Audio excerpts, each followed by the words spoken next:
بسم اللہ الرحمن الرحیم۔ عزیز ناظرین، السلام علیکم ورحمۃ اللہ۔ میں سید عبداللہ طارق آپ سے مخاطب ہوں۔ سورہ یونس کی 3 آیات سے اپنی بات شروع کر رہا ہوں۔ لِكُلِّ أُمَّةٍ أَجَلٌ إِذَا جَاءَ أَجَلُهُمْ فَلَا يَسْتَأْخِرُونَ سَاعَةً وَلَا يَسْتَقْدِمُونَ قُلْ أَرَأَيْتُمْ إِنْ أَتَاكُمْ عَذَابُهُ بَيَاتًا أَوْ نَهَارًا مَاذَا يَسْتَعْجِلُ مِنْهُ الْمُجْرِمُونَ ثم إذا ما وقع آمنتم به الآن وقد كنتم به تستعجلون۔ ہر گروہ کی اس کے اعمال کی بنیاد پر اللہ کے قانون میں ایک مدت مقرر ہے۔ پھر جب ان کے کرتوتوں کا گھڑا بھر جاتا ہے تو وہ نہ ایک پل آگے بڑھ سکتے ہیں اور نہ ایک پل پیچھے ہٹ سکتے ہیں۔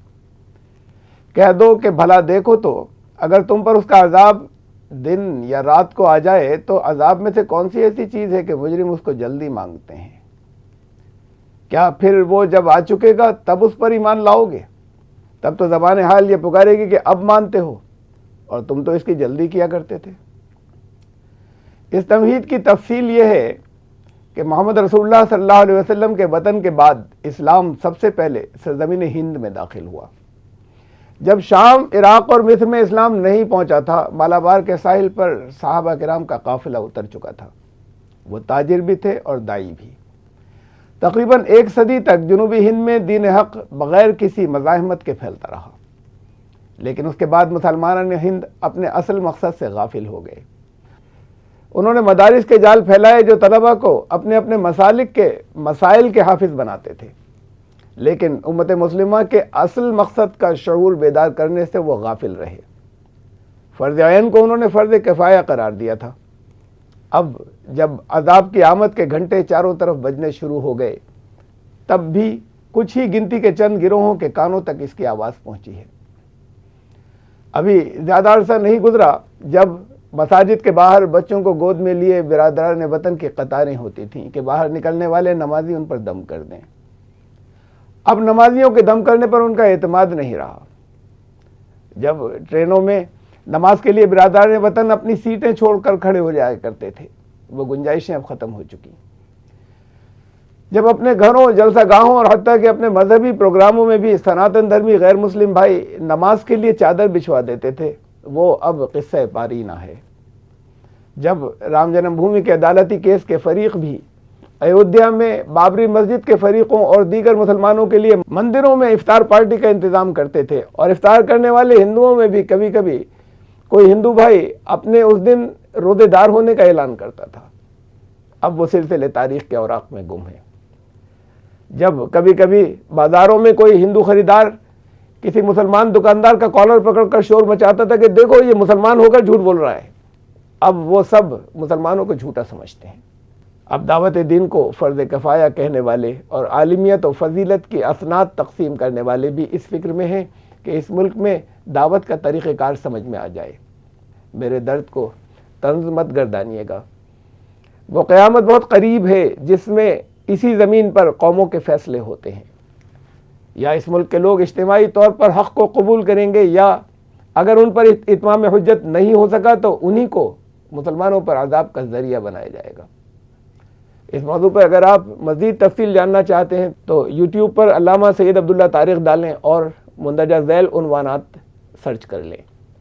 اگر اب بھی نہ جاگے تو یا نیو ورلڈ آرڈر یا prepare to facilitate the entry of آخرین۔ میرے عزیزو، اب بھی وہ ممکن ہے جو میں 40 برسوں سے کہتا چلا آیا ہوں۔ ہم 1 سال سے کم عرصے میں 1 ارب لوگوں پر اب بھی اتمام حجت کر سکتے ہیں، بشرطے کہ وہ تمام قائدین جن کو مسلمان عوام علماء کہہ کر ان کا احترام کرتے ہیں اور ان کی بات سنتے ہیں، امت کے فرض منصبی کو فرض عین تسلیم کر کے اپنے تمام متبعین کو داعی بننے کی تاکید کرنے کو تیار ہو جائیں۔ کنتم خیر امتن کو قرآن نے اخرجت للناس سے مشروط کیا ہے۔ امت مسلمہ دنیا کے انسانوں کی بھلائی کے لیے لائی گئی، اور ان کی خیرخواہی کا سب سے اہم جز یہ بتایا کہ وہ خود اللہ پر ایمان رکھتے ہوئے امر بالمعروف اور نہی عن المنکر کا فریضہ انجام دیں گے۔ تأمرون بالمعروف وتنہون عن المنکر وتؤمنون باللہ۔ اوسطاً ہندوستان کے ہر مسلمان کو اپنی استعداد کی سطح کے 4 یا 5 برادران وطن کو صرف صرف 4 یا 5 برادران وطن کو دین پہنچانا ہے۔ 20-22 کروڑ مسلمان ایک سال سے کم عرصے میں 1 ارب لوگوں کو دعوت دے سکتے ہیں۔ اس کے لیے اکثر کو کسی مخصوص طریقہ کار یا ٹریننگ کی ضرورت بھی نہیں ہے۔ اس کا نہ ماحول ہے اور نہ وقت باقی ہے۔ وہ صرف اپنی ذہنی سطح کے 4-5 افراد کو اپنے انداز میں دین کی دعوت دے دیں۔ دعوت کے سلسلے میں مندرجہ ذیل اہم نکات کو سمجھنا بہت ضروری ہے۔ ہماری ذمہ داری صرف بلاغ یعنی پہنچانا ہے۔ کنورژن یا دھرم پریورتن کروانا ہماری ذمہ داری نہیں ہے۔ نمبر 2، دعوت اور دعوے میں فرق ہے۔ دعوت کا مطلب ہے ایسی دلیلوں کے ساتھ پہنچانا کہ مخاطب کو اس کا یقین ہو جائے کہ حق یہی ہے، وہ چاہے قبول کرے یا نہ کرے۔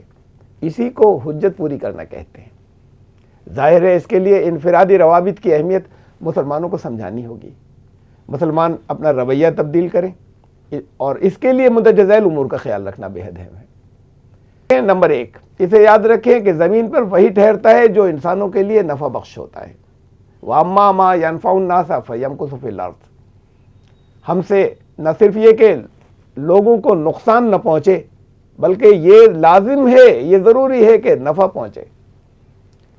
رسول اکرم صلی اللہ علیہ وسلم رحمت للعالمین تھے۔ رحمت یا کمپیشن کو اپنی شناخت بنائیں اور رفاع عام کے کاموں میں بڑھ چڑھ کر حصہ لیں۔ ضرورت مندوں کی امداد کے علاوہ سماج کے ایک بڑے طبقے یا پورے معاشرے کی فلاح کا کام بھی رحمت کے کام ہیں، مثلا تحفظ حقوق نسواں، تعلیم، شجرکاری، پانی کا تحفظ اور ماحولیات کا تحفظ۔ برادران وطن کے دکھ درد اور ضرورتوں میں ان کے کام آنے کو اپنے کردار کا حصہ بنائیں۔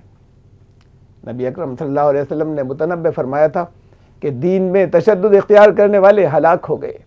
الا ہلک المتنطعون، الا ہلک المتنطعون، الا ہلک المتنطعون۔ حضور صلی اللہ علیہ وسلم نے یہ 3 بار فرمایا تھا۔ دین کی وسعتوں کو تنگیوں میں مقید نہیں کریں۔ داعیان دین سے ہر حکمت و مصلحت کی دلیل نہیں مانگیں کہ یہ کہاں سے ثابت ہے۔ دین کی وسعت کا اصول یہ ہے کہ جس سے منع نہیں کیا گیا وہ مباح ہے۔ اجنبیوں سے کوئی اپنے مذہب کے خلاف کچھ سننا پسند نہیں کرتا۔ جو لوگ ہیپی دیوالی یا میری کرسمس کو شرک قرار دینے لگیں وہ اجنبی ہی رہیں گے۔ انہیں اپنی سنت کی تفہیم پر نظر ثانی کرنے کی ضرورت ہے۔ وقتاً فوقتاً مدعو قوم کے ذمہ داروں کو تحائف بھیجتے رہیں۔ اللہ آپ کا حامی و ناصر ہو۔ السلام علیکم ورحمۃ اللہ۔